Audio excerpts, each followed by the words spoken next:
नमस्कार मित्रांनो, technical sunil khude या यूट्यूब चॅनलमध्ये आपल्या सर्वांचं स्वागत करतो. माझे नाव sunil khude. मित्रांनो, आजचा विषय आहे ट्रायपॉडचं होल्डर ट्रायपॉडला कसे लावावे. तर दाखवतो तुम्हाला मी. तर हे बघा, तुम्ही बघू शकता. तर इथं असं ओपन करायचं आहे. अशा प्रकारे आपण ओपन करायचं आहे.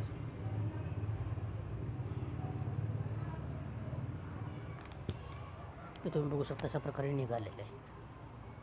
आता हे मी नवीन घेतलेलं आहे, तुम्हाला सांगतो. तर हे लावायचं आहे.